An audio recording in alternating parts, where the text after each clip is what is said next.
La magia está en vivir plenamente, viajando entre las emociones y saliendo airoso de las situaciones complejas, viendo posibles aquellas cosas que parecen imposibles. Esto es un fragmento del libro Hay un mago en ti, descubre tu magia interior, de nuestro invitado de hoy, Miguel de Lucas.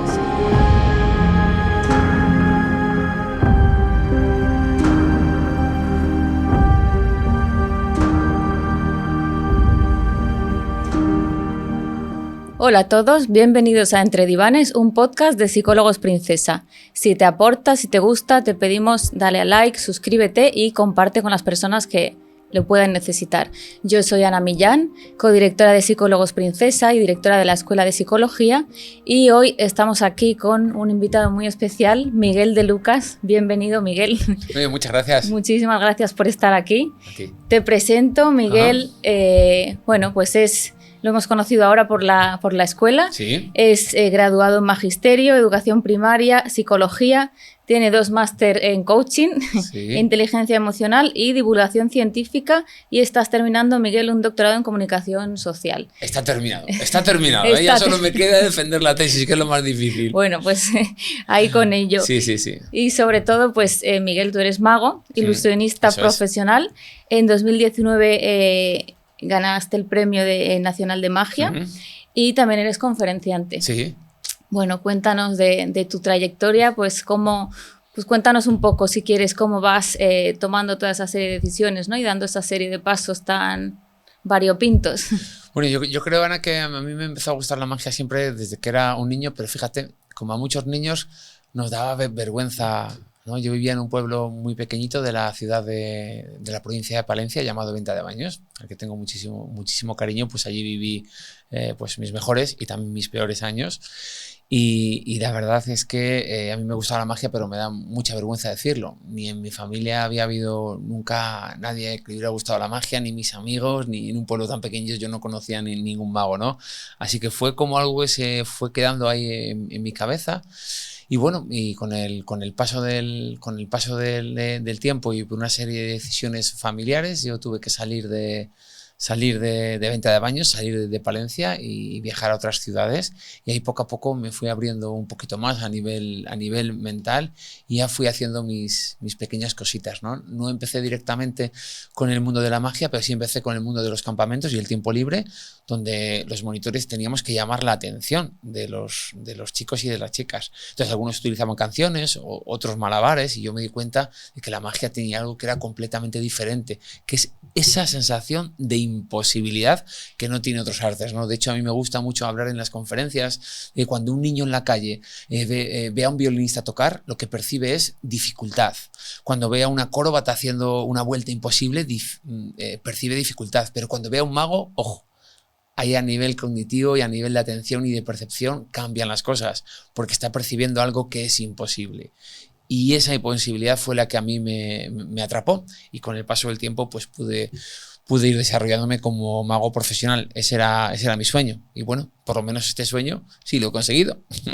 Bueno, pues enhorabuena por eso. Luego hablaremos de magia, Miguel, si te parece, sí. Pero primero me gustaría hablar de ti. Has escrito un libro también. Sí. Se llama Hay un mago en ti. Sí. Y a mí me sorprendió mucho, me llamó mucho la atención y me gustó mucho porque, aparte de hablar sobre magia, ilusionismo, ¿no? Sobre todo hablas de tu historia personal, y cómo también la magia, bueno, no sé si la magia, pero cómo has terminado también estudiando psicología, ¿no? Sí, la verdad que mira, yo cuando mi primera carrera, yo hice tres carreras universitarias, y la primera fue educación física, y esta primera carrera, bueno, yo creo que la hice también un poco por dar satisfacción a mis padres, ¿no? 2 personas absolutamente maravillosas y que siempre quieren que sus hijos vayan a la universidad, porque también creen en el fondo de su corazón que es lo mejor que le puede pasar a un niño. Yo ahí les apoyo al 100%. Pero en segundo año de carrera yo tuve la suerte de disfrutar de una beca Erasmus, fui a Estocolmo, y con la intención pues yo quería ver lo que eran las auroras boreales, porque lo había visto siempre por la tele y no sé, tenía no ese sueño, pero tenía esas ganas de poderlas ver en directo. Yo me llevaba tiempo que me encontraba con un poco perdido, pero sin estar mal, pero no sé, esa sensación de decir, no sé muy bien lo que hago, ¿no? Y entonces cuando yo me fui, pues yo creo que empezaron a llegar a mi vida un montón de emociones que yo no supe gestionar, y a la vuelta a la vuelta, porque tuve que adelantar mi vuelta, bueno, pues mi madre enseguida, que siempre ha estado muy atenta, me llevó a una psicóloga. No pudo conmigo ya sola, ¿eh? Me tuvo que derivar a una psiquiatra, tampoco pudo conmigo, y como siempre digo en las conferencias, ahora las dos son amigas y toman café juntas, porque conseguí que las dos me ayudaran a escribir este primer libro del que tú hablas, Hay un mago en ti. Una de ellas escribe el cómo llegué y el cómo me fui después del tratamiento, a su consulta de psicología, y Lorena habla de cómo llegué y me fui a su consulta de psiquiatría, ¿no? Y cómo la terapia cognitivo-conductual, apoyada en farmacología, pues consiguió hacer magia, consiguió hacer lo imposible. Pero ocurrió, yo creo que es lo que hoy me ha traído aquí, que en aquella época todavía mis sueños, el sueño de convertirme en mago profesional, era más grande que mis miedos. Pero yo somatizaba toda mi ansiedad con muchas náuseas, con muchos vómitos, cada uno de una manera, ¿no? Y yo me encontraba realmente mal, pero a mí me llevaban a hacer las actuaciones y yo hacía lo que podía, ¿no?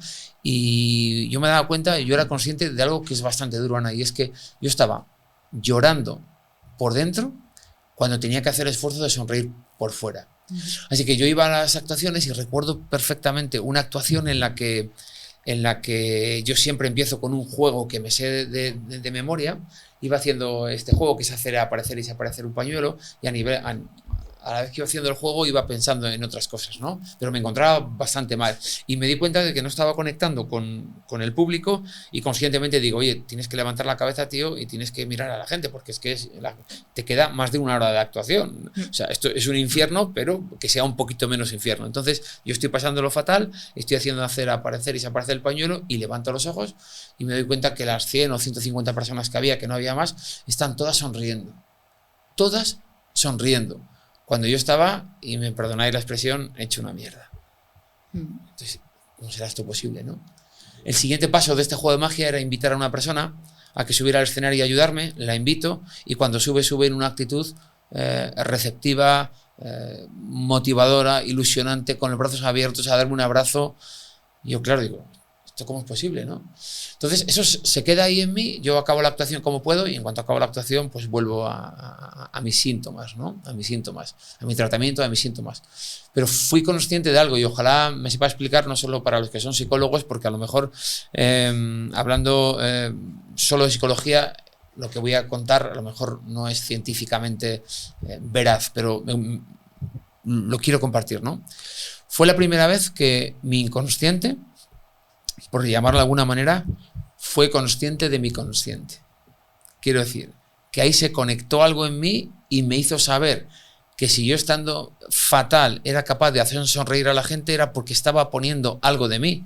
Así que en la siguiente consulta con mi terapeuta se lo dije, y enseguida empecé a analizar, y a partir de ese momento pues mi vida sí cambió, porque me he dedicado todo este tiempo a contarle a otras personas cómo pueden aplicar la magia a su vida. Pero ojo, no la magia como hacer trucos, esto a mí no me interesa, sino cómo somos capaces los magos y otros artistas, pero sobre todo los magos, por eso que te contaba de la imposibilidad, de cómo poder aplicar la magia a la vida, ¿no? Y de ahí surgió la posibilidad de hacer este libro, que coincidió además con mi fichaje por Televisión Española para presentar un programa a la 2 que se llama Un País Mágico, un programa que ya hemos grabado 8 temporadas, y la editorial pensó que esa visibilidad que me iba a conceder un poco Televisión Española estaría muy bien para poder desarrollar todas estas ideas, ¿no? Y tuve el apoyo de una editorial que se llama Diéresis en Barcelona, con la que ahora voy a publicar mi tercer libro, y la verdad que fue absolutamente maravilloso, porque fíjate, curiosamente, y aunque prometí no decir ningún nombre ni lo voy a decir, pero a raíz de la publicación de este libro, no te imaginas, Ana, la cantidad de gente súper, mega, hiper conocida que me escribió diciéndome, joder, me pasa lo mismo que a ti. O sea, gracias, o sea, no te imaginas. Y a partir de ahí he hecho muchísimos amigos de gente como que nos ha unido la psicología, ¿no? Y por eso creo que es bonito compartirlo. Claro, de hecho yo creo que estamos viviendo un momento muy bonito, ¿no? En ese sentido de comunicación, ¿no? Porque con el tema redes, que todos son filtros, que todo es enseñar la parte bonita e incluso falsa, ¿no? El hecho de que gente pues conocida, ¿no? Con caras conocidas habléis de este tipo de cosas, yo creo que es fundamental, creo que es una de las cosas que ha ayudado a la psicología a impulsarse. Y nada, yo te agradezco mucho también que estés aquí hablando de esto. ¿Cómo notaste tú, Miguel, que tenías ansiedad? Porque hay mucha gente, y depresión, ¿no? Porque hay mucha gente que se encuentra mal, no le sabe poner nombre, lo va arrastrando y como que no lo reconoce y hasta que llega a un punto ya casi como pues, de estar en un agujero negro, ¿no? Claro, yo tampoco sabía lo que era la ansiedad. Yo me empezaba a encontrar súper nervioso, como con muchas ganas de vomitar y con muchas náuseas y dolor de estómago y sin ganas de hacer prácticamente nada, ¿no? Y fue la psicóloga en la que yo primero fui a otro psicólogo con el que no conseguí tener demasiado feeling, que eso también es bueno decirlo, ¿no? Que hay que tener una buena alianza terapéutica con el psicólogo o la psicóloga que nos atienda y hay que confiar y eso se ve, ¿no? Es el feeling, bueno, se siente, mejor dicho, se siente, ¿no? Y en cuanto llegué a mi segunda psicóloga, pues enseguida me di cuenta de lo que me pasaba, era ansiedad, algo que yo no tenía ni idea de lo que era, ¿no? Yo descubrí la ansiedad un día que empecé a sudar muchísimo de manera muy fría y no sabía lo que pasaba y parecía que me estaba ahogando, parecía que me quería morir y entonces me tuve que echar, ¿no? Y no sé, y a las 4 o 5 horas estaba como si no hubiera pasado nada. Y yo, joder, pero... O sea, nunca tuve que ir a urgencias digamos, a corroborar este diagnóstico, digamos, porque, no sé, igual no tenía tampoco, igual como que me da un poco de vergüenza, que es algo que también nos tenemos que quitar, ¿no? Si nos pasa algo y no sabemos lo que es, pues hay que ir al médico, ¿no? Y ya está, y están preparados y creo que saben tratar los ataques de ansiedad con la profesionalidad y el rigor que se merecen, porque no son una tontería. Esto no es estar nervioso porque he recibido un WhatsApp de no sé quién, o esto es estar enfadado con mi madre porque me ha dicho no sé qué, ¿no? Hablamos de cosas un poquito más serias. El estímulo que lo desencadenante pues puede ser cualquier cosa, ¿no? Y a mí ahí siempre me gusta decir que para lo que a mí puede ser una tontería, a lo mejor para ti es un estímulo que desencadena una situación completamente horrible, ¿no? Y así fue como lo descubrí. Y de la terapia, Miguel, ¿qué es lo que más te ha servido? Porque muchas veces la gente no sabe lo que es ir al psicólogo, ¿no? Y a veces piensan que se les va a nada, porque que les vamos a dar los psicólogos una solución mágica. Claro. Y no es así. Pero ¿qué es lo que realmente a ti te hizo clic o te sirvió para superar esa situación? Mira, esto lo tengo súper claro. Súper claro. Y es una pregunta además muy interesante. Y creo que esta pregunta es clave.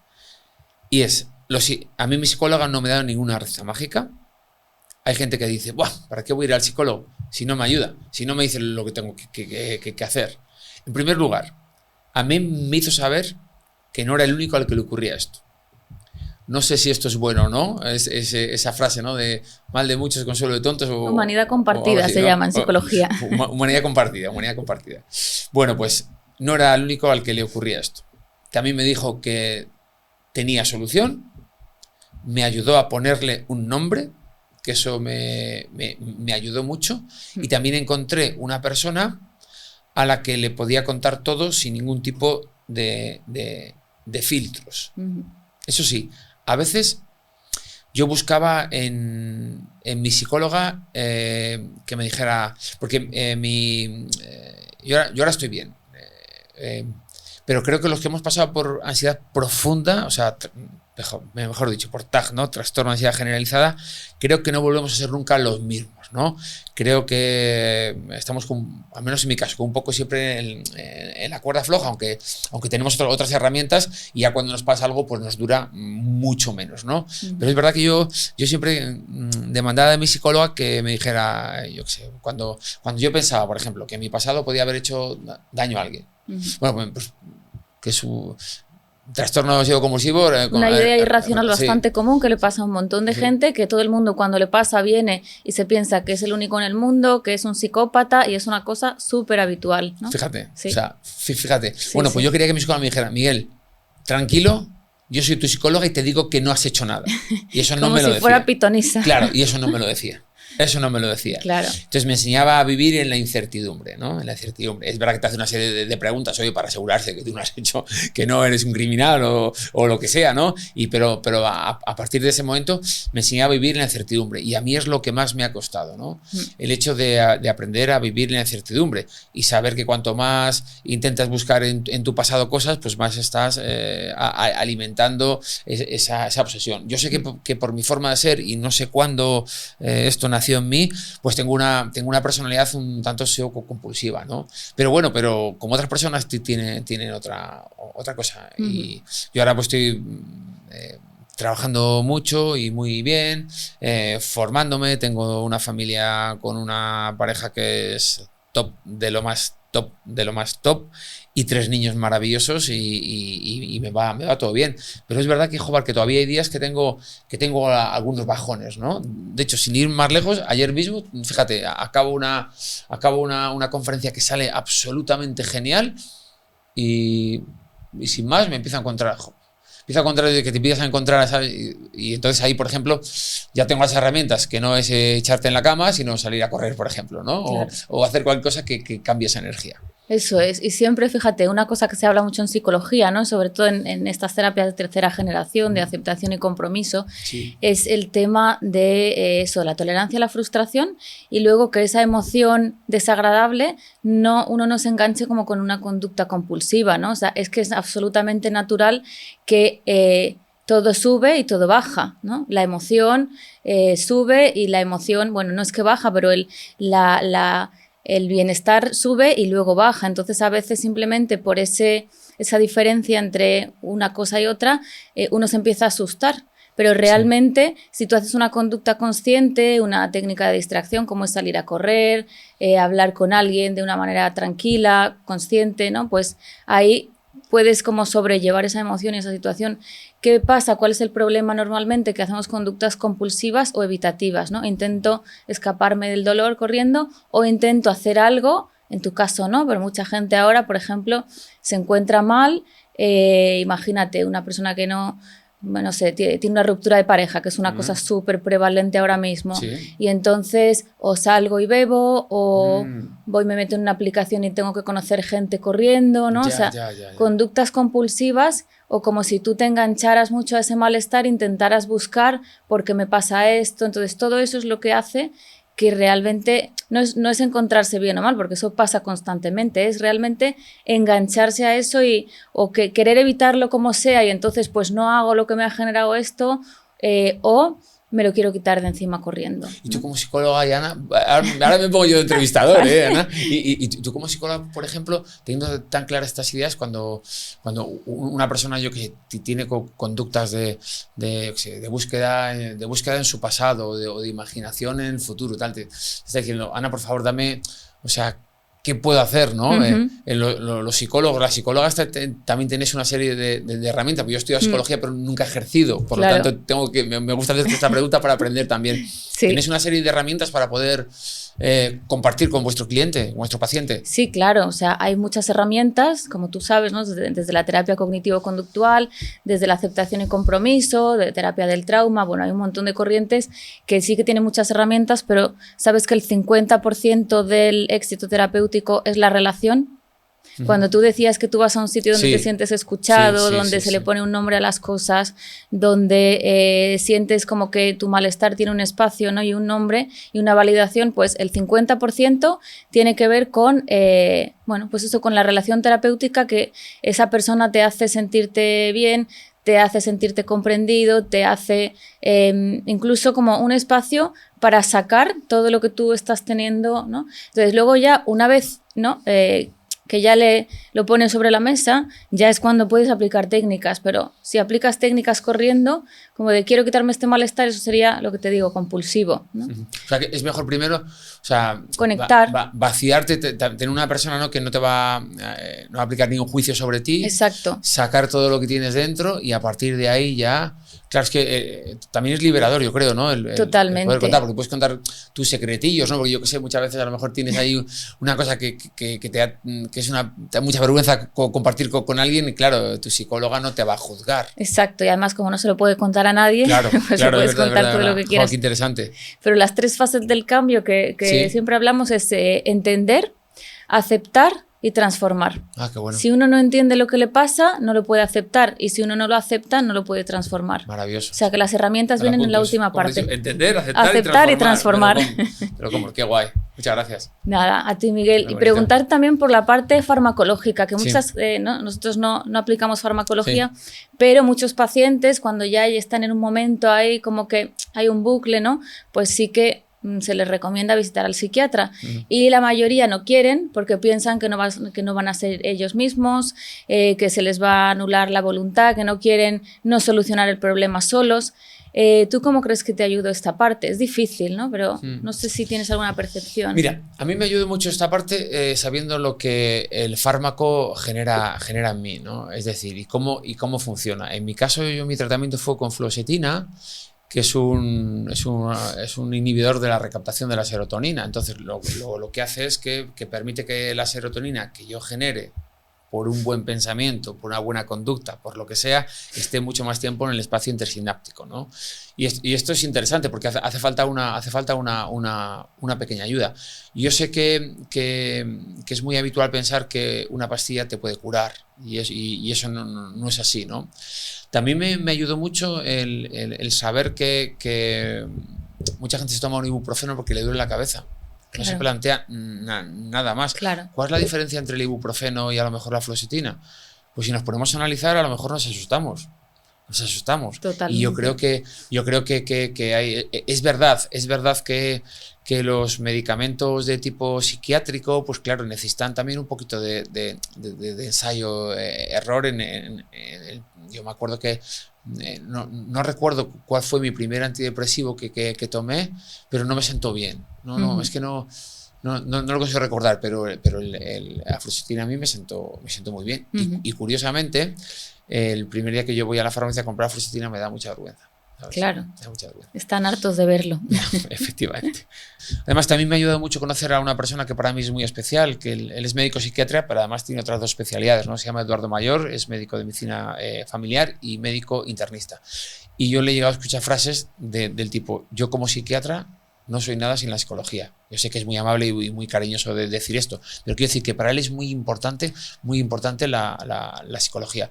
Es un médico psiquiatra que está aplicando terapias increíbles de tercera generación y sobre todo fomentando estilo de cambio de vida en las personas, porque él sabe que eso es la base de todo. Y él me dice con respecto a la farmacología, yo tengo una serie de medicamentos que están validados por la comunidad científica y que funcionan cuando veo que un paciente lo necesita, pero además siempre derivo a psicología y siempre intento hacer que cambien de estilo de vida, que salgan a caminar, que coman un poquito mejor, que duerman, y lo está diciendo un psiquiatra con 3 especialidades, quiero decir, que eso para mí ha sido fundamental conocer a Eduardo. Es que eso se nos olvida, es decir, que la psicología, igual que toda la salud, ya es biopsicosocial y multidisciplinar, se nos olvida. Yo a mí vienen a consulta muchas veces la gente una semana tras otra, y les digo, ¿haces deporte? No. ¿Tienes tiempo de ver a tus amigos? No. Pues entonces, ¿qué estamos haciendo aquí? Fíjate. Entonces, es que parece que ahora todo es mente y se nos olvida el cuerpo. Entonces, que es parte de lo mismo, ya lo sabemos, ¿no? Y por eso la medicina también funciona, que no tenemos que ir a un extremo a otro, que es lo que pasa muchas veces, ¿no? Como que nos aferramos mucho a una disciplina y rechazamos otra. Antes pasaba con la psicología desde la medicina y ahora a veces pasa con la medicina desde la psicología y eso pues no puede ser. Ese cambio del modelo biomédico al modelo bioecosocial, hacia todo, sí. Eso es. Y Miguel, ahora quiero preguntarte pues por la magia, ¿no? ¿Por qué el ser humano necesita tener ilusión, creer en la magia? Pues mira, te lo voy a demostrar, ¿quieres? Sí, claro. Venga.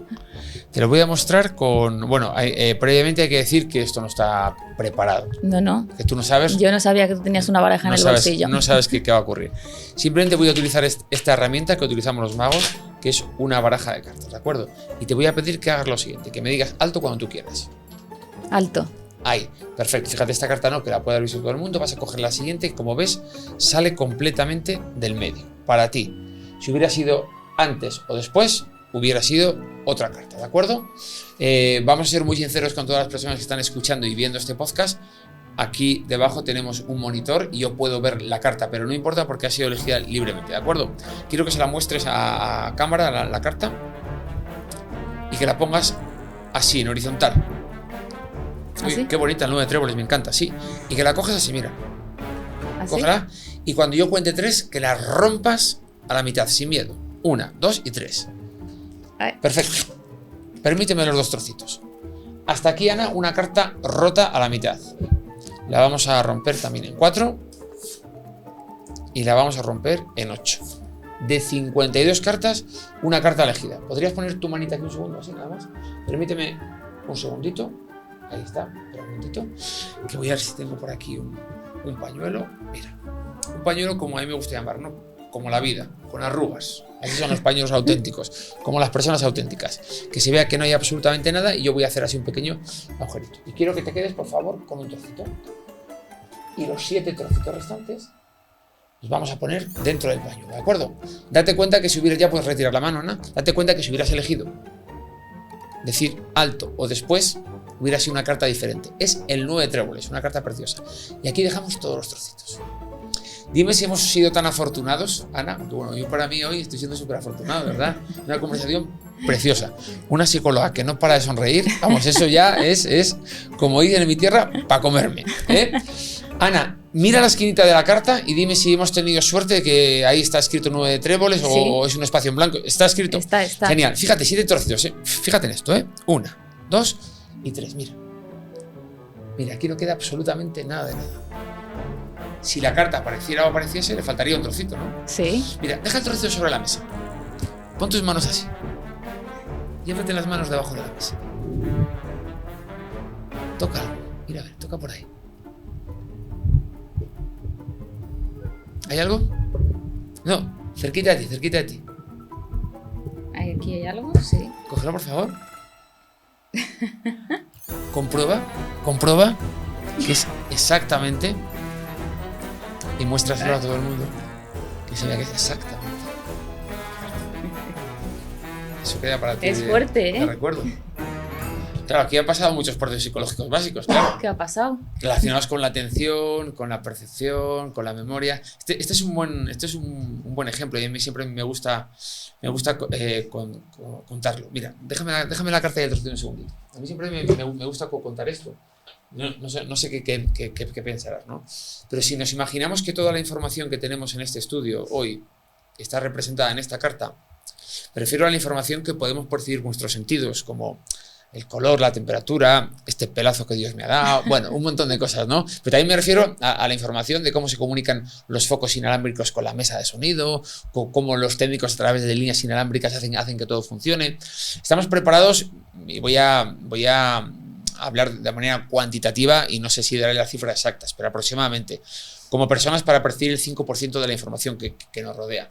Para acceder al 5% de la información que nos rodea, tenemos solo los procesos conscientes. Digamos que el 10% de lo que ocurre aquí es consciente, el resto no somos conscientes. Por lo tanto, significa que tan solo de este 5%, a través de ese 10%, y los números no son importantes, fíjate qué curioso, de toda la información que parece que tenemos en nuestra vida, este cachito es el único que utilizamos, ¿no?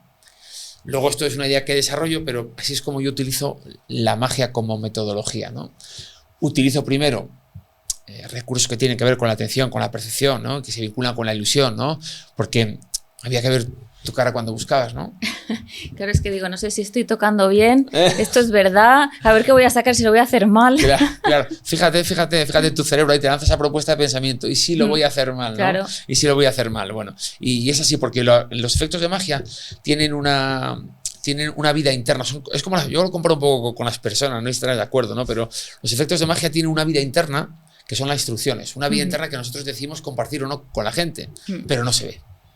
Y luego tiene una vida externa, que es lo que hemos hecho aquí, que es lo que se ve, ¿no? Que llevado un poco a la vida, pues la magia es una técnica más una presentación, que es la aptitud más la actitud, ¿no? Y así utilizo un poco la magia para poder sorprenderte, que no será lo último que hagamos.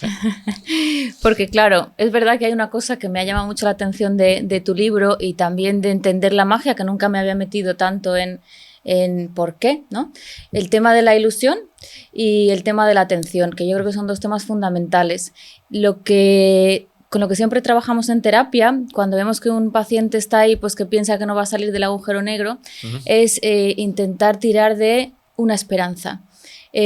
Cuando las personas vienen como con una sensación de desesperanza, una de las técnicas, bueno, en realidad hay muchas que van por ese camino, es intentar que conecte con algún tipo de esperanza. Entonces, la persona muchas veces no lo percibe, porque a veces por eso viene al psicólogo, ¿no? Porque tiene ya esa sensación de no voy a ser capaz de salir de aquí, o esto se ha terminado, esta situación, y no voy a poder continuar. Yo, por ejemplo, estoy ahora en mi crisis de los 40 y entonces es ese momento en el que no es que pierdas la ilusión, ¿no? Pero como que empiezas a entender ya el mundo, empiezas a tranquilizarte, ¿no? Y dices, bueno, pues a partir de aquí ya me lo sé todo, ya no tengo, entre comillas, ilusión por descubrir. Pero cuando aceptas, ¿no? y dejas estar, pues surgen otro tipo de procesos. Pero bueno, el tema de la esperanza, sobre todo, tiene que ver con eso, ¿no? El que una persona pueda volver a motivarse y pueda volver a disfrutar, tiene que ver con la esperanza. Entonces yo creo que eso enlaza mucho, ¿no? con el tema de la ilusión, que es generar posibilidades, ¿no? Claro, yo creo que aparte de que nunca es tarde, ¿no? Para ilusionarse, pero sí es cierto que a veces cuando uno pierde esa ilusión, y yo creo, fíjate, que la ilusión, creo, a lo mejor estoy equivocado, pero y no estoy hablando de mí como he hecho hace unos minutos, pero creo que la ilusión a veces se pierde cuando dejamos de hacer aquellas cosas que de algún modo nos gustan, sean las que sean, y muchas veces las dejamos de hacer un poco porque la gente de nuestra edad ya no las hace, ¿no? Yo, por ejemplo, me comparo con gente de mi edad, no sé, y me veo como muy joven, pero no físicamente, no tiene nada que ver, sino porque a mí me gusta salir a correr, me gusta jugar con el diablo, me gusta coger una baraja de cartas y experimentar, no sé, me gusta aprender las nuevas características que tiene mi teléfono móvil, o sea, yo qué sé, creo que en los pequeños detalles, es verdad, no sé, y en mi caso, que soy padre de familia numerosa, es verdad que mi ilusión se va tornando un poco en la ilusión de ver a mis hijos bien, ¿no? A mí me genera mucha ilusión cuando voy a buscar a mis hijos al cole y veo que salen contentos, ¿no? Y digo, un día sumado a la vida, ¿no? Un día que tiene ilusión. Pero como dejemos que nuestra edad se apodere un poco de la situación que podemos denominar como presente, ahí sí que estamos perdidos. No en la crisis de los 40, que por cierto, no aparenta. Gracias. La crisis de los 30, de los 15, de los 20, de los 12, de los 27, de los 32, de los 45, da igual, pero yo creo que un poco un secreto, un poco un truco puede ser seguir haciendo aquellas cosas que nos hagan sentir bien y no perder nunca, y eso es algo que yo, por ejemplo, sí que estoy tratando de retomar, como sea, aunque me cueste, las relaciones sociales. Porque es que esto es clave, ¿no? Y en un trabajo tan exigente como el que yo he tenido, que ahora lo tengo menos, que implica estar mucho tiempo fuera de casa, implica conocer mucha gente por primera vez y no volverla a ver. Claro. Mi trabajo es conocer gente por primera vez y prácticamente no volverlos a ver. Y mi gente de toda la vida... pues cuando conecto con ellos, a mí, por ejemplo, ¿sabes lo que me hace conectar mucho con la verdad? Yo que sé, imagínate, acabo una conferencia, yo tengo la gran fortuna de poder hacer conferencias para muchas empresas y a veces muy grandes, ¿no? Entonces acabo una conferencia, esta misma semana hemos hecho una conferencia por la que han pasado, fíjate, es que es un número muy, muy grande y por eso lo digo, no sé si a lo mejor la conferencia por la que más gente ha pasado, 4.500 alumnos. Que es su primer día de universidad, y yo he tenido la responsabilidad en la Universidad Francisco de Vitoria de darles la bienvenida y darles algunos tips para que vivieran esa aventura como nunca, ¿no? ¿Qué les has dicho? Bueno, pues yo les he dicho que vivan, que se equivoquen, que descubran que el miedo va a llegar. Y además me encantó porque el rector de la propia universidad, fíjate, podía haber hablado de línea pedagógica, habló del miedo el rector. Y ahí me ganó. Me ganó porque dijo, chicos, chicas, el miedo os llegará. no os preocupéis porque es normal. Vamos a ver qué hacemos con el miedo, nosotros os vamos a ayudar. Y hablaba como el equipo docente no solo está para transmitir contenidos, está para otras muchas cosas y me encantó. Eso me encantó, ¿no? Pero cuando acabo la conferencia, que sales un poco así de subidón, pues me llama a lo mejor mi mujer y me dice, oye Miguel, que hay que ir a Mercadona a comprar, ¿llegas tú a tiempo o no llegas a tiempo? Y me encanta cuando haces esas llamadas, porque digo, ¡boom! Cable a tierra. Cable a tierra, que lo importante es que no tenemos pan para que los niños desayunen mañana. Que lo importante es hacer, no sé qué. Bueno, yo es que a mi chica es claro, es que yo sin ella no... Pero vamos, pero que ese cable a tierra yo creo que es lo importante. Y en ese cable a tierra, que es a lo que te iba, están los amigos. Y la gente de toda la vida. Hoy, por ejemplo, he hablado con un amigo mío que hace tiempo que no hablaba, ha sido por WhatsApp. Pero, tío, me ha devuelto o sea, es que me ha encantado. Me ha encantado. Es que las conexiones es lo más importante del ser humano. Igual que la alimentación te nutre el cuerpo, las conexiones, que el ser humano es mamífero y vive en sociedad. Entonces, no solamente es lo que a uno le aporta a la gente con la que está, sino qué es lo que aporta a uno, ¿no? Por ejemplo, tener hijos también es ese proceso, no es solo lo que ellos te aportan a ti, sino cómo tú vas contribuyendo a que ellos, pero y si no tienes hijos, lo mismo, claro, ¿no? Lo mismo, tus amigos, cómo tú aportas el tema del propósito, que también está ahora como muy en boga en la psicología, que a veces yo creo que el ser humano está perdiendo un poco los valores, o bueno, no sé si los está perdiendo o los está encontrando en otro sitio. Mi esperanza es que el ser humano aprenda ya con un cerebro evolucionado a conectar con sus propios valores, ¿no? Y que de eso lo saque hacia afuera. No tanto el ego de tratar de que me vean que ahora hay mucho esto, sino que yo me vea y luego ya con lo que yo tenga, ¿cómo lo puedo aportar fuera? Bueno, qué interesante eso. A mí ahora me cuesta mucho, luchar contra el ego. Quiero decir, no me considero una persona que tenga mucho ego, pero estoy muy a rajatabla conmigo mismo por si algún día, no sé, por ejemplo, un truco que yo tengo, a lo mejor es una bobada, no lo sé, pero yo cuando llego a un lugar, vamos a un teatro a hacer una conferencia,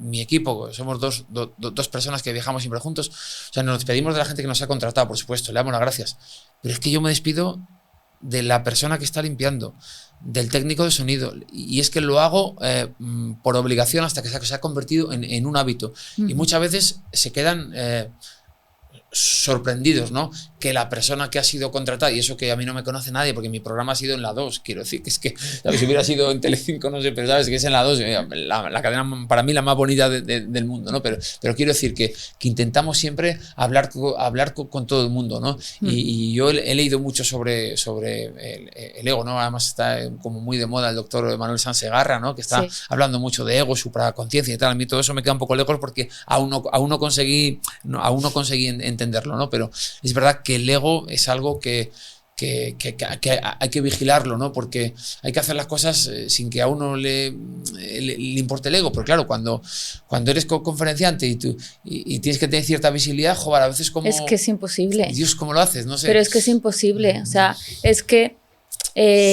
es absolutamente imposible cuando además estás recibiendo refuerzo positivo constantemente. Yo creo como todo en la vida, entender, aceptar, transformar. Si tú entiendes que eso ha ido viniendo, que gracias a eso has tenido también mucho impulso y lo aceptas y luego ya lo transformas en algo más, o sea, si el ego lo utilizas solamente para seguir tú nutriéndote, pues se descompensa. Pero si tú eso que has recibido luego lo vuelves a ofrecer otra vez a tu público, a tu gente, a tu propósito, yo creo que es ahí donde tiene sentido. No hace falta matar al ego, como dicen, porque yo creo que no se puede, a no ser que seas un monje tibetano y estés ahí en...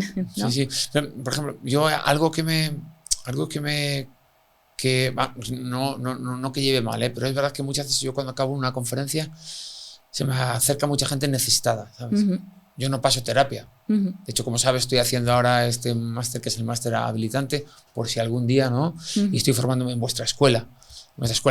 Pero a veces se hace gente como muy necesitada, ¿no? Que me dice, Miguel, pues a mí me ha pasado esto y a mí me ha pasado lo otro, ¿no?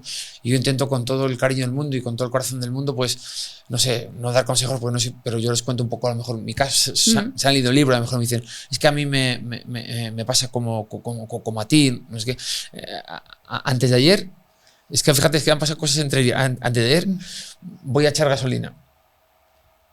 Y me dice, en mi ciudad, en Zamora, y me dice, hoy me atrevo a decírtelo. Miguel, me dice la chica, yo, ¿qué habrá pasado? Me dice, me he leído tu libro y no sabes lo que me ha ayudado. Muchas gracias. No sé qué. Y yo dije, y ahí tengo dos maneras de tomármelo. ¡Wow! Soy un fenómeno, acabo de ayudar, pero eso afortunadamente no me sale. Me sale decirle, es que pone esta piel de gallina. Joder, pues, oye, pues muchas gracias. Ojalá, digo, yo lo escribí desde el corazón, no soy escritor, pues no sé, ojalá te ha servido, ¿no? Pero la lucha del ego a mí me parece que es fundamental y yo creo que no lo he conseguido. Es que las cosas yo creo que no se consiguen, son un proceso, la cuestión es ser consciente y es que tener ego es absolutamente normal, sobre todo cuando hay tanta atención sobre ti, ¿no? Aquí la cuestión, ya te digo, es cómo lo utilizas, no es que uno no es rubio o moreno, no tiene unas características u otras, sino cómo utiliza eso. Pero, por ejemplo, Ana, en el caso de vuestra escuela, una escuela que aquí en Madrid, bueno, y fuera de Madrid, está funcionando como un tiro, que acoge a tanta gente con esta formación que hacéis que se llama residencia, ¿no? Donde los graduados en psicología podemos ir a aprender de verdad lo que es la profesión, que tenéis tantos y tantos alumnos, eso, quiero decir, eso te puede decir, wow, mi socia y yo somos unas máquinas. Ah, claro, mira, claro. ¿Sabes? ¿Eso también cómo lo gestionáis? Pues mira, yo de una manera, y además lo digo claramente, aquí no se llega de ninguna forma nada más que trabajando. Con disciplina y sacrificio, que yo creo que son dos conceptos muy importantes que se han perdido. Parece que ahora lo queremos todo rápido, lo queremos todo fácil. Disciplina, que viene de discípulo, de seguir lo que realmente es importante para mí, y sacrificio, que es el oficio de lo sagrado, ¿no? Hacer todos los días lo que es importante para mí. Entiendo que igual que tú, ¿no? Que es como has conseguido llegar a donde has llegado. Sí, hombre, currando mucho, la verdad es que sí, ahora... Fíjate, ahora es el momento en el que yo creo que puedo, fíjate, después de 20 años, que es el momento en el que puedo empezar a elegir un poco los sitios donde voy a actuar y los que no, cuando antes era impensable, ¿no? Así que eso lo tenemos en común, sí.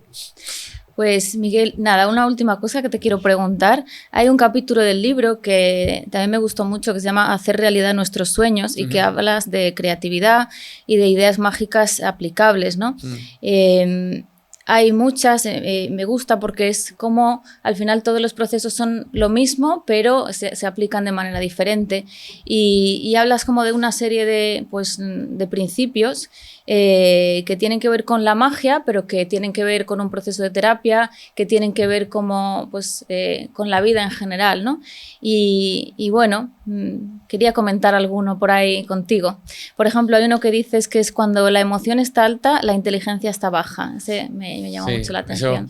Eso es genial, ¿no? Porque es algo que utilizaban mucho los magos, ¿no? Es decir, cuando nuestras emociones están muy altas, los procesos que tienen que ver con la atención y con la percepción varían mucho. Algo que utilizamos los magos, ¿no? Cuando hacemos magia face to face y en este contexto es más complicado, pero cuando yo este mismo juego de la carta rota que aparece lo hago con un público grande, pues yo salgo, hablo con el chico, con la chica, con la persona que me va a ayudar y en ese momento pues yo tengo como un par de pequeñas bromas, ¿no? Por ejemplo, no sé, una puede ser, ¿es la primera vez que sales? Entonces la gente suele decir sí, ¿no? Entonces yo le digo, oye, pues hay que salir un poco más para poder conocer a gente, que al final es una chorradilla, ¿no? Y no es una idea mía ni mucho menos, no sé dónde la escuché. En ese momento toda la gente se ríe y es el momento en el que yo aprovecho para aplicar la técnica que todo juego de magia tiene. Pero esto nos pasa exactamente igual en la vida, ¿no? Digo que extrapolar la vida, es decir, no es buen momento para tomar una decisión cuando nuestra emoción está alta. Y con la emoción alta, no, o sea, con la inteligencia alta no me refiero a la definición que utilizan muchos autores de esa capacidad que tenemos para atarnos al medio, sino lo que tiene que ver con los procesos de atención y de percepción. Para mí es clave aplicarlo a la magia. Sí, y es verdad que pasa en un montón de cosas y también el tenerlo en cuenta, por ejemplo, en los procesos de enamoramiento. Yo cuando escuché esta frase me llamó mucho la atención, a ver, ¿no? ¿Cómo? Pues mira, al final es que a mí me gusta mucho el tema de relaciones. Ah, qué guay. Sí. Entonces, claro, a mí esto me recordó al enamoramiento, ¿no? Que al final es una enajenación mental transitoria. Ah, qué bueno. ¿No? Y entonces que cuando se pasa, claro, de repente llega ahí la fase como de bronca, es como ya, me sube la emoción y parece que estoy idealizando al otro, no me estoy enterando de cómo es, entonces, pues nada, luego de repente cuando me bajan todos los neurotransmisores al año y medio, 2 años y pico, me empiezo a enfadar con el otro, ¿por qué? Porque no era como yo pensaba, ¿no? Ay. Y entonces, como que luego dándole una vuelta, ¿no? También digo, es que en realidad ahora estamos como muy enganchados también a esto, ¿no? A toda la emoción rápida y tal, y por ejemplo en los procesos de pareja realmente cuando las cosas se transforman, pues cuando pasa todo ese subidón y todo ese bajón, ¿no? El amor transformado que se llama, y esto para mí es la verdadera magia, ¿no? Qué guay. Jo, yo llevo con mi chica toda la vida, prácticamente, y no voy a decir esto para que quede bien y cuando lo vea diga wow, no, pero es verdad, creo que el hecho de tener 3 niños, ¿no? Que es una locura. No, pues nos ha unido como más, y es verdad que a lo mejor esa fase de enamoramiento no está, pero es que está algo mucho mejor. Claro, exacto, ¿Sabes? el amor. No, es el amor, eso. Claro, eso es la magia realmente, O sea, para mí de la vida. El enamoramiento fue al principio. Claro, eso, lo otro es enamoramiento, que es lo que viene siendo una cosa absolutamente biológica. Luego viene normalmente, ¿no? Cada uno pasa sus fases, pero la fase de protesta, que es no eres como yo te había imaginado, no eres como yo te había generado unas expectativas. Ya. Y luego cuando ya van sucediendo cosas y cuando uno pues no se engancha a toda esa emoción tan alta del principio, es cuando realmente conoces a la otra persona. Y eso es el amor pues más maduro, son procesos cognitivos superiores, es lo que sí puede tener el ser humano. Qué guay, pues sí, la verdad que sí, yo lo estoy sintiendo y creo que además ayuda mucho. Nunca había pensado, fíjate, en esto que dices de la enajenación transitoria. Es que es así. Me ha encantado eso. Claro, sí. Pero si luego la gente es que no es como yo creía, es que me has engañado. Digo, no, te has engañado tú solo. Claro. Sí. Sí, hay otra idea que también me gustaba mucho, ¿no? Todas estas ideas. Una que también hablas, pues del tema de conectar, ¿no? O sea, tú ponías como esa primera parte en una frase que dices espejo, espejito, que yo lo he interpretado con tú tienes primero que conectar contigo mismo y luego conectar con los demás, ¿no? Ahí es donde se produce la magia en general. Sí, ¿no? Sin ninguna duda. Yo creo que eso tiene que ver mucho con que cuando cierras los ojos, no pienses, sino que sientas, estoy aquí porque es donde quiero estar. Por ejemplo, yo ahora mismo, estoy aquí porque es que es donde quiero estar hoy, a esta hora grabando. Si quisiera estar en otro sitio, ya no estaba viviendo el presente, y esto no son frases hechas de Mr. Wonderful ni nada por el estilo. No. Es que es verdad, o sea, es decir, yo hay veces que cierro los ojos antes de salir a un evento, a una conferencia, y digo, hoy no quiero estar aquí. Y no veas lo que me cuesta. De hecho, soy consciente que en los primeros 10 minutos de conferencia no estoy mirando al público a los ojos. Hasta que digo, venga, tío, que eres un profesional, ¿sabes? Eres un profesional y esta gente está aquí para verte. Así que, pum, ya levanto los ojos, empiezo a tal, o mi técnico me hace una seña que dice, vamos, ¿qué te está pasando hoy? Espabila que esta gente... Y eso a mí me parece que tiene que ver mucho con lo de espejo-espejito, ¿no? Que tiene que ver con el propósito que tú comentabas antes y con la conexión con uno mismo, ¿no? El saber que realmente quieres estar aquí. Y eso a veces cuesta, ¿no? Porque, joder, yo también tenía, no sé si es enamoramiento o no, pero yo también tenía idealizada el mundo de la magia. Ahora a mí la magia ya no me gusta tanto como me gustaba cuando era un simple aficionado, ¿no? Ahora me gusta, pues sí, es que me gusta un poco menos, la verdad. Y es más como algo más operativo en mi vida, como una herramienta que yo utilizo, pero me gusta mucho más hablar para grupos, me gusta mucho más ver las sensaciones, ¿no? Ayer mismo tuvimos un evento precioso en el que la gente cuando acabó fue súper amable, me contó su historia, y eso es lo que realmente disfruto, ¿no? Claro. Y hay veces que también esta sensación se puede cambiar poniendo de manifiesto una idea, y es que nosotros somos capaces de cambiar nuestro propio contexto. Y esta frase, aunque sea así que de Mr. Wonderful un poco, si yo cambio, todo cambia. Es verdad que yo a veces salgo a una conferencia y por esto, ¿no? Hoy no quiero estar aquí, no sé, a mí me pasa mucho. Si cuando quedan 5 minutos para acabar la conferencia, empiezo a pensar en el viaje de vuelta que tengo, es que no he conectado. Y si no lo pienso, es que he conectado, porque claro, no es lo mismo acabar en Madrid, que estoy muy cerquita de casa, que acabar en Berlín, claro. Acabar en Tánger, o acabar haciendo una conferencia donde sea, y dices, Dios, me toca dormir esta noche aquí, coger un vuelo de 7 horas, llegar a Madrid, coger un coche, ir a casa. Y entonces ahí sí que me vengo abajo, pero por completo. Miguel, muchísimas gracias. Antes de que te vayas, vamos a darle paso al consultorio, que nos han hecho una pregunta que tiene bastante que ver con esto que estamos hablando. Nos habéis preguntado la relación entre encontrar nuestra magia interior y nuestro propósito. El propósito no se encuentra, se construye en cada decisión.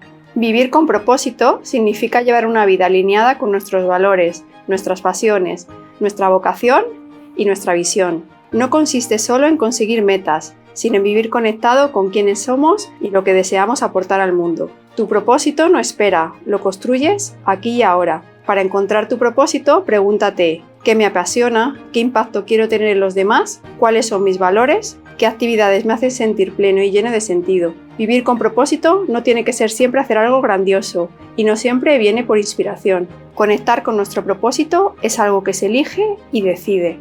Para conectar con tu propósito, decide quién quieres ser, cómo vas a crecer y cómo eso va a contribuir a tu vida y a la de los demás. Muchas gracias, Marta. Y esto es una cosa que si al final pasas consulta te vas a encontrar un montón. ¿En serio? Sí. La gente siente que, bueno, pues eso, que está perdida en lo profesional muchas veces y vienen mucho con eso, ¿no? Con cómo puedo encontrar mi propósito para mostrárselo al mundo y tal. Y yo creo que muchas veces se piensan que es algo como, pues eso, que baja del cielo, que pues es algo único mío y que voy a empezar a hacer otra cosa, lo que te decía, y ya pues lo voy a conseguir. Y yo creo que tiene mucho más que ver con perseverar, ¿no? Claro. Con hacer lo que a ti te gusta, pero perseverando y con paciencia. Claro, es una respuesta súper completa, además, la de Marta, porque yo coincido perfectamente cuando dice que se construye, ¿no?, el propósito. Fíjate, yo ahí sí que tengo una pequeña dificultad, y ahí sí hablo de mí. Es que cuando tenemos, no sé si llamarlo problema o los handicaps, que nos gustan tantas cosas en la vida, a veces parece como que tenemos que construir como un propósito para cada vez, ¿no? Y es muy interesante que el propósito central lo tengamos claro, ¿no? Y de ahí sí puede haber propósitos satélites, sin ninguna duda, es que se pueden ir consiguiendo. Pero es un trabajo difícil, ¿no? Porque creo que a veces la vida nos hace que estemos inmersos en una inercia y luego de repente cuando llega el bloqueo voy a ir al psicólogo porque es que, claro, no sé dónde está mi propósito. Porque, ojo, propósito no es objetivo. No. Propósito es algo más transversal con Eso lo que es. tú vas conectando y luego la forma da igual. Eso es. Pero el fondo son tus valores, es lo que tú aportas. Y luego cosas que te gustan son cosas que el mundo te da a ti, pero el tema es qué das tú al mundo. Para mí Wow. es eso. Vaya reflexión, ¿qué das tú al mundo? Sí. Wow, me encanta. Qué guay, Jobarra, pues he aprendido muchísimo contigo. Pues Miguel, muchísimas gracias de verdad por estar aquí, por abrirte, por conectar y encantada. Antes de despedirnos, quiero compartir contigo una pequeña experiencia. Pero es muy importante, como la gente nos va a ver y a escuchar, pero también a ver, que sepan que tú y yo no hemos hablado y que lo que va a ocurrir ahora no estamos compinchados. Es decir, yo a ti no te he dicho, Ana, me vas a decir una palabra, no sabes nada, ¿no? Nada. Vale, perfecto. Pues mira, esto va a ser muy fuerte, porque mira, yo aquí he dejado escrito algo. En este momento, en el mundo, solo hay una persona que sabe lo que aquí está escrito, que soy yo. Perfecto. ¿Cómo de importante es la formación en psicología a través de libros? Mucho, ¿verdad? Vale. Quiero que pienses en el título de un libro de psicología, pero no me lo vas a decir. Vale. Perfecto. Quiero que imaginariamente abras ese libro por la mitad aproximadamente. ¿Tienes? Sí. Vale. Quiero que visualices un tema del que hable ese libro. No lo tienes que decir. Solo es para ti. ¿Sí? Sí. ¿Y qué página es la que estás viendo? Esa sí quiero que la digas para que todo el mundo lo sepa en casa. ¿Qué página es? 83. La página 83. Sí. Vale. Cuando alguien va a ver un espectáculo de magia, siempre tiene como dos maneras, ¿no? La manera racional y la manera emocional. Desde tu punto de vista racional, ¿crees que yo podría haber sabido que era el número 83? Jamás. Jamás. Y si giro y pone 83, ¿qué pasa, Ana? Pues que me quedo muerta. ¿En serio? Sí. Bueno, pues una manera de agradecerte esta invitación porque he aprendido mucho y he disfrutado mucho. Aquí pone exactamente 83. Bravo.